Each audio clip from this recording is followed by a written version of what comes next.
Լոշիկներ պատրաստելու վարպետներն են Հովակիմը, Լյուդվիգն ու Գրիգորը, ապահովության համար, որ ոչ մի բան չմոռանան, պարբերաբար նայում են պատին փակցված բաղադրատոմսին ու առանց շեղումների խմոր պատրաստում, գունավոր լոշիկներ թխելու համար։ Քանի գրամ պիտի լցնենք ալյուրը։ 55։ Ահա, 550։ Շատ լավ։ Խոհանոցը, որտեղ աշխատում են տղաները, արվեստարան կրթամշակութային հասարակական կազմակերպությունում է։ Այժմ այստեղ աուտիզմ ունեցող 4 երիտասարդ են ներգրավել կազմակերպության Լոշիկ սոցիալական ձեռնարկատիրական ծրագրում։ Շատ լավ ստացվում է։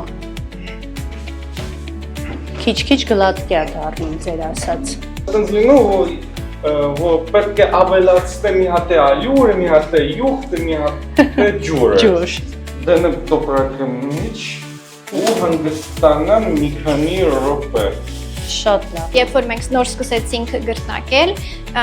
մեր հովոյի մոտ լոշիկները ստացվում էին քառակուսի, եթե հիշենք ամենասկիզբը ոնց էինք մենք սկսում, ինչ դժվարություններով, ամեն մի հմտությունը սովորելով, շատ դժվար պրոցեսներով, հիմա արդեն իրենք բավականին մեծ ինքնուրույնություն ունեն։ Տղաներն իհարկե հմտացել են, բայց աշխատանքին տրամադրվող ժամանակը կրճատել ու միևնույն ժամանակ արտադրական ծավալները մեծացնել կարողացել են նաև Ստեփան Գիշյան բարեգործական հիմնադրամի կողմից տրամադրված դրամաշնորհի միջոցով։ Անհրաժեշտ գույք ու տեխնիկա է ձեռք բերվել, որ ոչ միայն թեթևացնեն արդեն աշխատող տղաների գործը, այլ հետզհետե մեծացնեն ծավալները, ստեղծելով նոր աշխատողներ ներգրավելու հնարավորություն։ Արվեստարան հասարակական կազմակերպությունը դարձավ մեր հերթական դրամաշնորհային մրցույթի հաղթողներից մեկը 2024 թվականին եւ ներկայացավ արվեստարան Լոշիկ ծրագրով։ Միականաբար ծրագիրը ինքը հավանության արժանացավ, հաշվի առնելով այն փաստը, որ կարևոր սոցիալական խնդիրեր լուծում տվյալ ծրագիրը, աուտիզմ ունեցող երեխաները դժվար են ինտեգրվում հասարակության մեջ եւ առավել եւս աշխատանքային process-ի մեջ, իսկ նույն կազմակերպությունները, օրինակ արվեստարանը, այս պարագայում շատ գեղեցիկ ու կարևոր քայլ է ձեռնարկել, որպեսզի հնարավորություն տա այս երիտասարդներին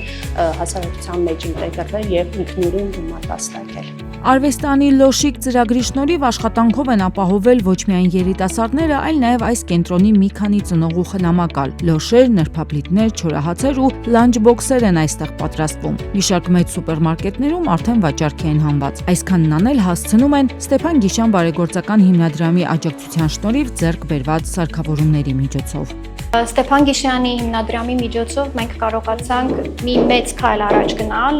որովհետև մենք չունեինք համապատասխան սարքավորումներ, որպեսզի կարողանանք մեր պրոդուկտները պատրաստել։ Նմանատիպ գործունեությունը ինքնուրույն հնարավոր չի անել, անընդհատ դադարներ են լինում, անընդհատ հիասթափություններ են լինում, իսկ հատկապես համայնքի ներոբազմազանության համայնքի առջև շատ դժվար է, երբ որ ինչ-որ մի բան խոստանում ես, ինչ-որ մի բան ձեռնարկում ես եւ հետո դադար է լինում, որովհետև չկա աջակցություն։ Նմանատիպ աջակցությունները մեզ շատ մեծ թևեր են տալիս ու սկսում ենք մենք էլ ավելի մեծ ոգևորությամբ առաջ գնալ։